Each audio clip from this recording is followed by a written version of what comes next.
Hi, my name is Jimmy Williams with NFL Draft Diamonds. And here with me today, I have a diamond in the rough I'd like you guys to meet. This here is Amar Johnson, running back out of South Dakota State. Nice to have you today, sir. Thank you. Nice talking to you, man. Hey man, nice to have you here. It's always nice when I get a guy who's got a lot of great accolades for us to talk about. I know you're a two-time national championship winner, and this past season ended up being named first team all conference for the Missouri Valley Football Conference in the FCS. So go ahead and get us going, Amar. Introduce yourself so we can move forward. Amar Johnson, running back from St. Louis, Missouri. Uh, going into the NFL draft now. So, had a great college career. Wouldn't change anything for it. Had lots of ups and downs and stuff to learn from, kind of make me who I am today. So, excited for what's next. Yeah, you say ups and downs, man, but you're being very humble because you've had a lot of ups Yeah. during your time there at South Dakota State. I think if people were, I don't know, picking schools, that would be one of the places to be. Obviously, winning a whole bunch of games, um, despite change, some changeover even at the top of, the pyramid. You guys are still able to, put together, solid outing, great, rosters and such. Amar, I do want to kind of walk through you and your journey and really start from the beginning if we can. How long have you played the game of football? I've been playing since I was either 5 or 6. I actually started playing because my older brother was playing football and I was kind of just sitting on the side just watching him one day.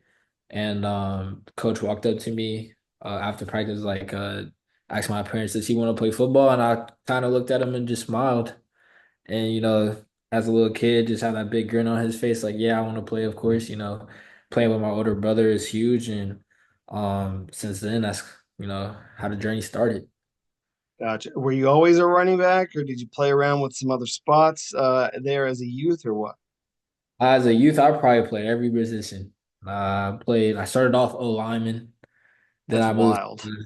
then I moved to like a D end, then I played slot, and then from there, my dad, kind of went up to the coach and was like, "Yo, let him try out running back," and then I started playing running back, and then since then it was history. And I kind of played running back and middle linebacker growing up, but yeah. And fun fact, I always played a year up when I was in elementary school, and then in fourth grade I played in sixth grade. Interesting. So, Yeah, a big boy growing up, who was obviously always playing with guys his yeah, size. yeah. It's typically how you're able to get away with those sorts of things. Right. Um, so I believe it's you said Chaminade. Yeah. Is that the school you went to? Talk about your days as a high school athlete. I know you played a couple other sports as well. Any perhaps fond memory that you can share from your high school days? Shalnad is first is a private school, so all boys schools with which is a little bit different, but they just allow you to be a man and learn different ways and kind of prepare me for college life. But um I played with a guy named Brady Cook, he's going to the draft too, the QB at Mizzou.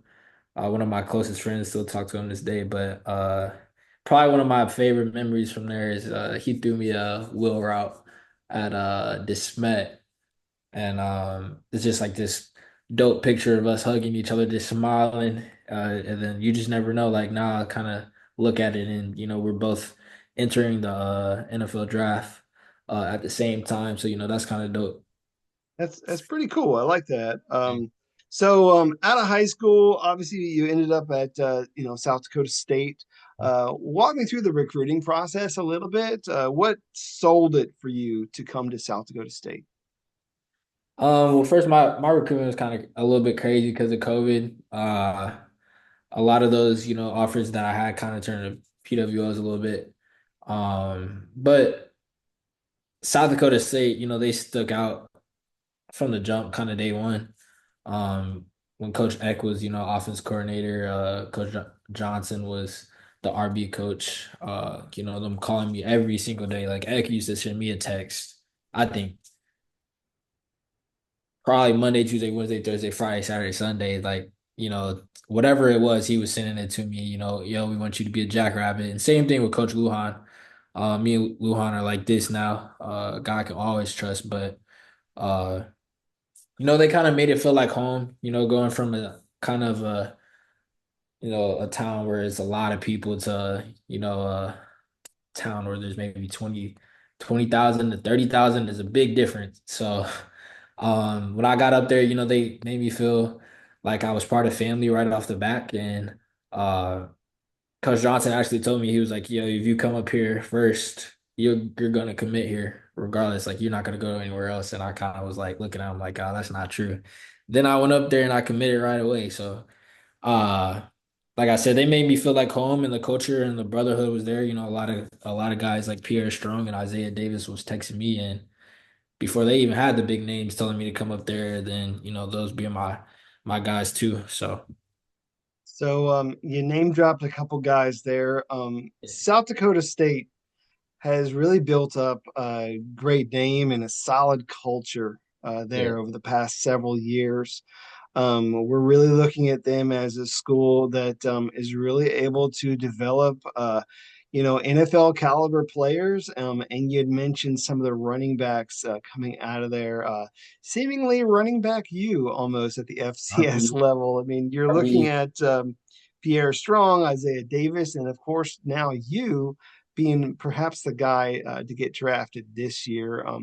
Talk about that crew, man, being a part of that depth chart and some of those other people and how they helped you develop early on. Well, I think, like you said, South Dakota State kind of established themselves as a school that can, really develop guys and get people to the next level is definitely one thing about it. But you look at the top guys like Tucker Graff, Mark Karnowski, even though he transferred to Iowa, Zach Hines, the Yankees, Adam Bach, Isaiah, all these different guys, Mason McCormick, they had still in the league and had a shot at the league. You look at those guys, you just look at the kind of worth ethic that they had, and I kind of always knew that I was talented. So going in as a freshman, uh, you know, competing with Pierre. Um, Even though I know I'm not gonna get the one spot, but pushing myself to compete with him just to make me a better person. And Isaiah was injured during my freshman year, so I got to step into the two spot as an RB and play as a freshman. That kind of matured me in ways I couldn't even imagine. Just understanding the game and how much faster it is at the college level, and learning how to block and taking the small details from Pierre and Isaiah, and kind of establishing that to my game. So when I'm a senior and it's my turn, like I have all the pros that I need. That's going take me to the next level at the end of the day. Yeah, so as a senior, you were the guy actually this year. You turned into RB1. Right. It seemed like you were always maybe the complimentary running back there. And at times it was almost like RB1A, RB12 with you and Isaiah Davis back there. I mean, talking to some people, as they were scouting Isaiah Davis, thinking, man, they got a running back who's just as good, man, coming up as well. So, how would you describe your style of play as a running back? Again, as a guy who maybe is coming in on like later downs, giving some of these other guys a break early in your career. A lot of people would kind of describe me as a change of pace back. But always deep down in the heart, I kind of knew that I could be a all down back. It's just with the situation that I was given. I kind of think it was a blessing in disguise. You have a guy like Isaiah that can do the same thing I'm doing, and then you have a guy like me that can go in there and kind of do the same thing Isaiah's doing. So, to kind of describe my style, I kind of just say I'm kind of like a do it all back. I can come in on third down and catch the rock, whatever. I can run the duo, I can run the gap scheme, I can run the mid zone. I kind of tell people, uh, looking at my sophomore year to my junior year, you would probably think I'm more of a mid zone runner. But then, you look at my last year highlights, my senior year, you can see like, oh, this guy can run gap scheme too, just as good as he runs, mid zone. So I kind of, take my game as a do it all RB. And even that's kind of with special teams too. Like I play kick return freshman through junior year. This past year they kind of wanted me to focus more on offense. So uh but to answer that kind of more, I kind of get a lot of different stylish, how guys describe my style of RB because I'm a lot patient back there and I kind of think that I'll All get right. O line in spring. Okay. Just because I like to let them get to the linebackers, kind of make their job easier and make my job easier at the same time. Coach Ross definitely helped me with that, taking my game to the next level as well with, stretching runs out and, really getting to landmarks to hit it underneath. And, once you kind of perfect that, you can kind of do whatever you want on the field. But that takes a lot of time and patience. Cool. Again, as you described there, early in your career, was used as a change of pace type of guy, also special teams guy, return specialist at times. But this year you were the do it all guy, man. You did it all for them.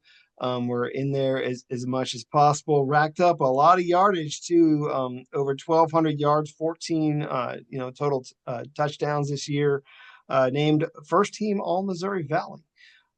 So again, we're looking at one of the top small school athletes in this particular draft, along with maybe perhaps some guys up there on the offensive line. Man, you've given a couple of them some love. Let's talk about the ones coming out this year who are really special. Uh, my boy Gus, I love Gus. Uh, like I said, he's another guy where people might underestimate him just because of his size, but running behind a guy like that made me look good in certain times in certain situations that just made my job a lot easier.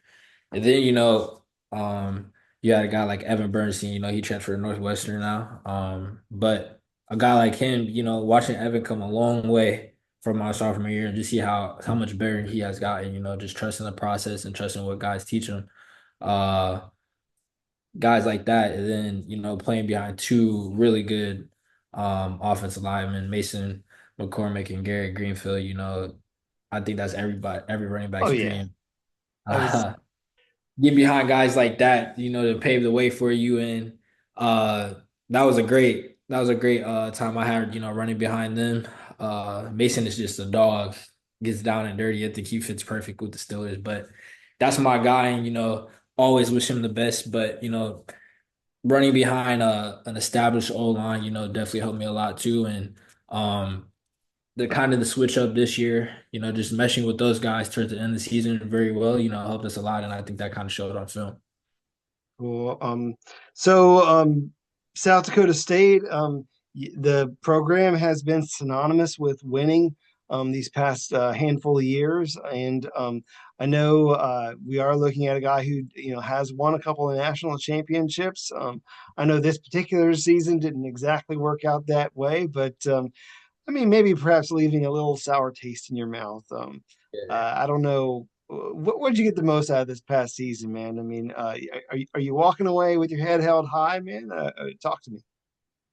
Yeah, I kind of always walk away with my head held high. I really don't, drop it too much.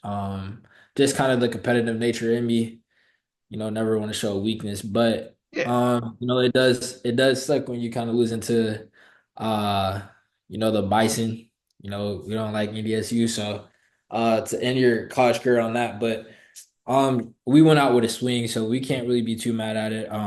They just made a couple better plays than we did. Turnover margin was a big thing also, but you know, I don't really think too much back on it. Like, I wish, yeah, I wish we would have won a natty, but people do realize how hard it is to win three straight. Not too many people can ever do that. So.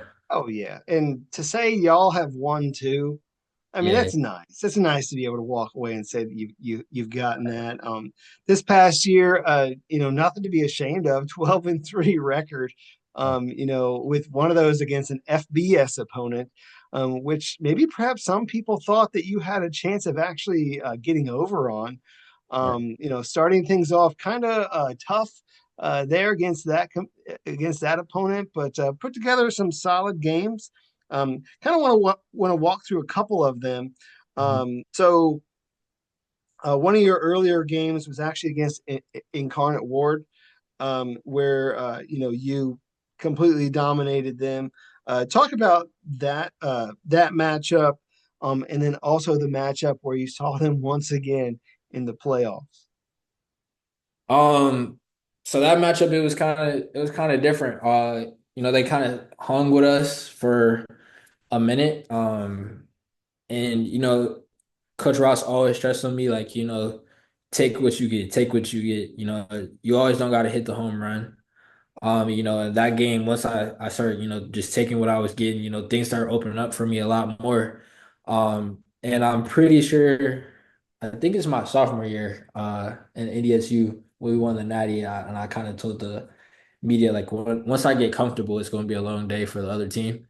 Kind of coming out at halftime, I got real comfortable and just understanding how the linebackers moved and what fronts they would do.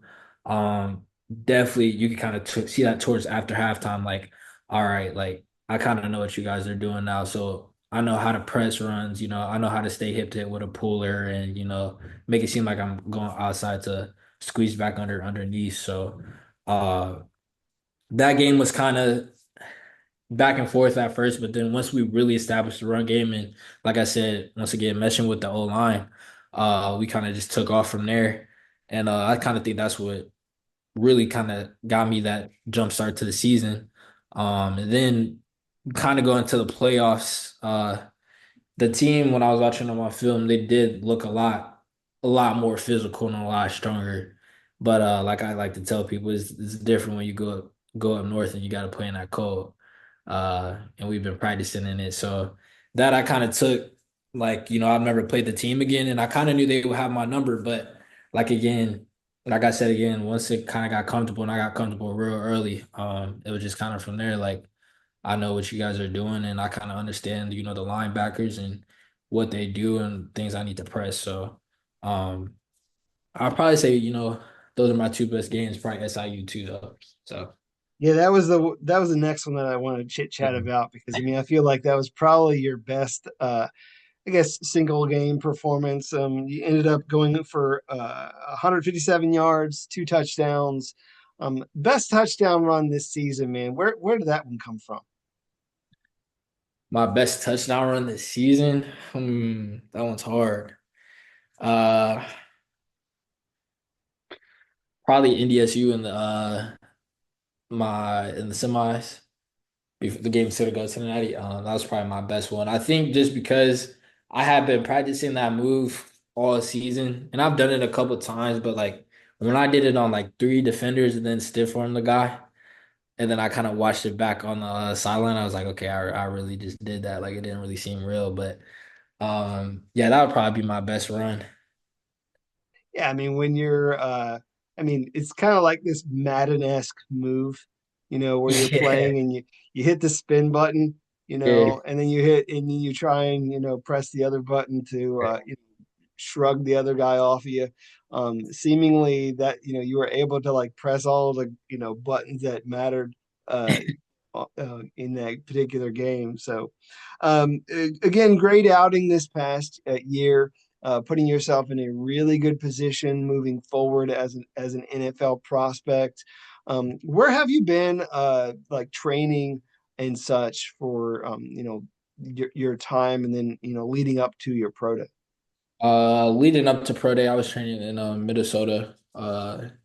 Tria Game Face, phenomenal people there, guys you can trust, and it's kind of different because you gotta put the football aspect aside and train to get faster and stronger so that when pro day comes, you can be at your best. And, also I think, biggest thing that kind of helped me out was just um I've always had the physical attributes, but like just taking the next notch of, eating right definitely helped me a lot, getting leaner, but also getting stronger, kind of weighing 208, but I'm looking a little bit leaner now. So that definitely helped me get faster.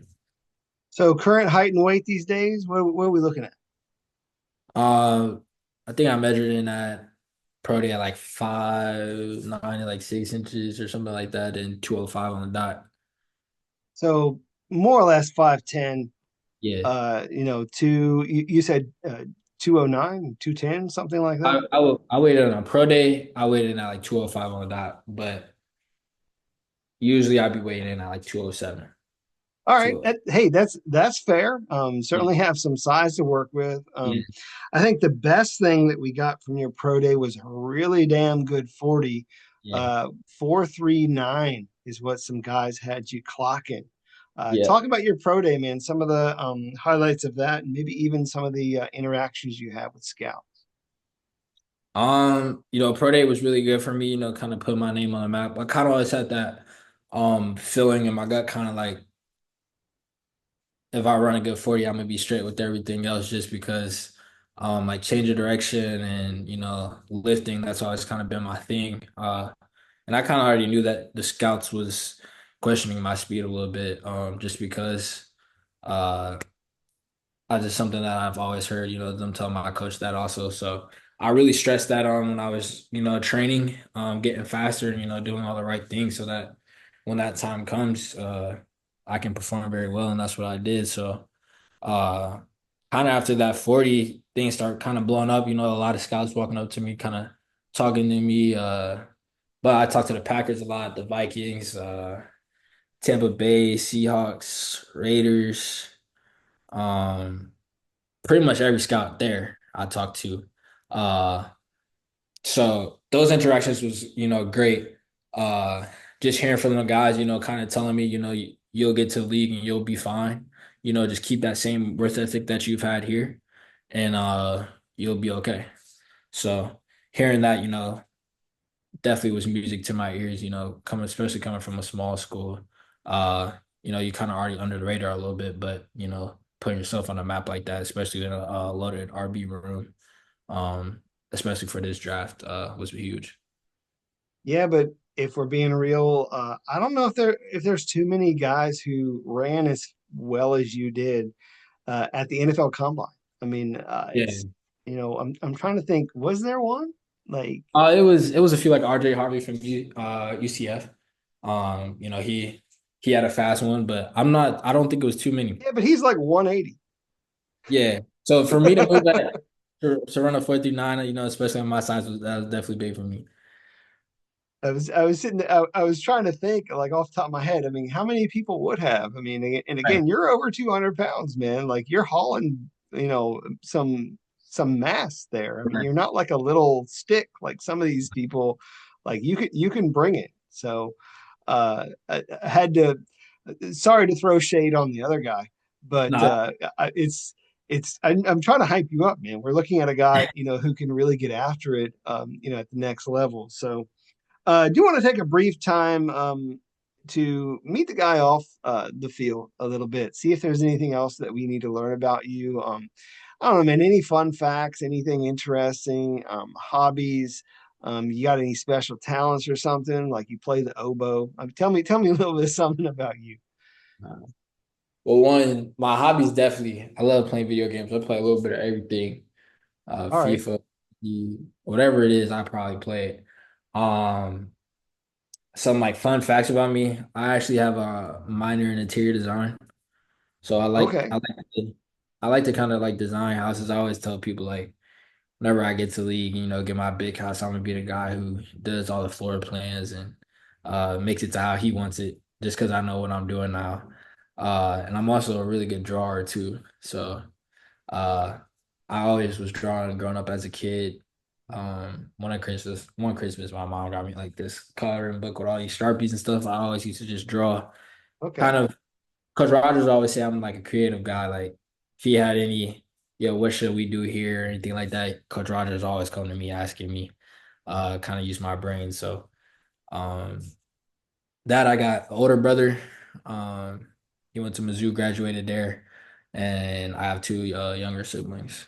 Uh, one that just turned 7, and then one that's turning 11 this summer. So All right, all right. Kind of want to feed off of the creativity there. You were talking a bit about you as a exceptional artist. yeah. Sometimes those sorts of things either stem from like I don't know, maybe you're a comic book guy, like I don't know, or some guys are into anime or something.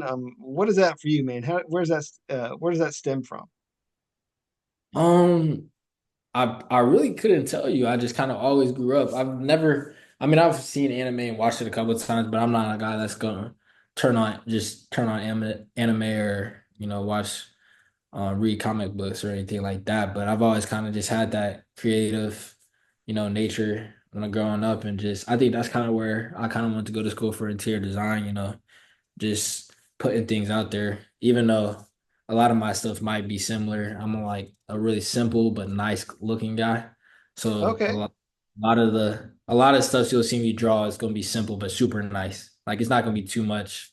Um, but yeah, I couldn't really tell you where it comes from. I just have always had that kind of Hey, it's okay. Maybe it's just a natural gift. I mean, it does help with some of the creativity when you're on the field too. But yeah. we'll eventually get back on course there. So, couple quick fun little questions.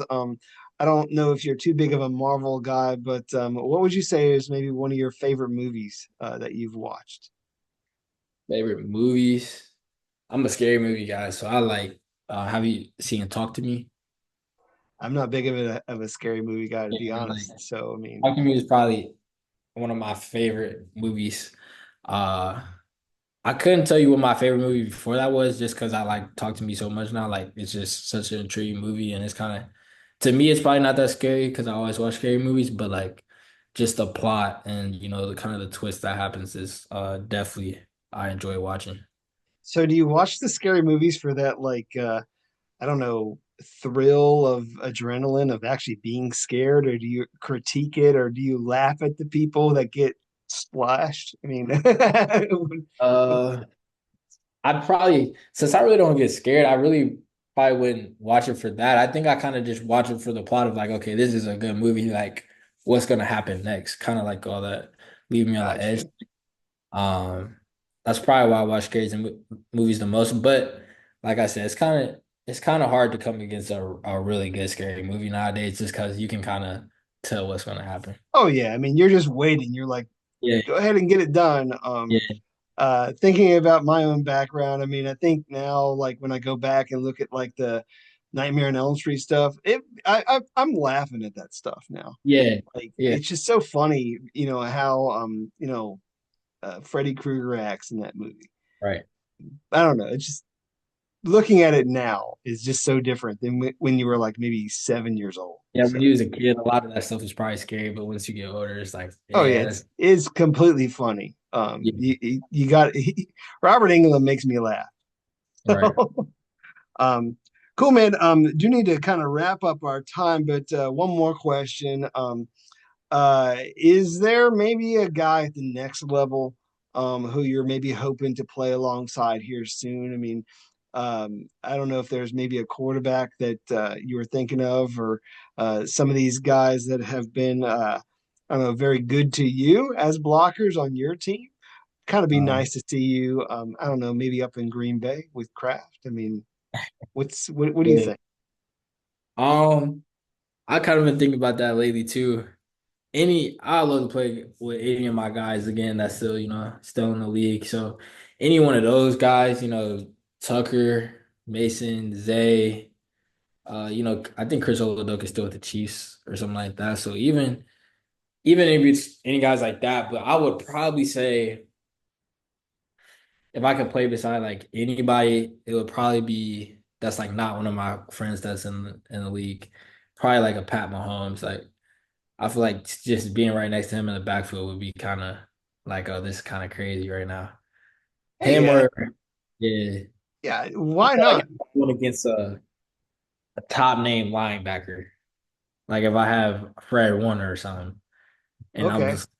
I'm just looking across from him, like I would be excited for the moment more than It's certainly scared. nice to have that challenge to face off Yeah, against some of the yeah. best. So, uh, not exactly sure where you're going to end up, man, but I mean, you're going to get an opportunity at the Thank next level.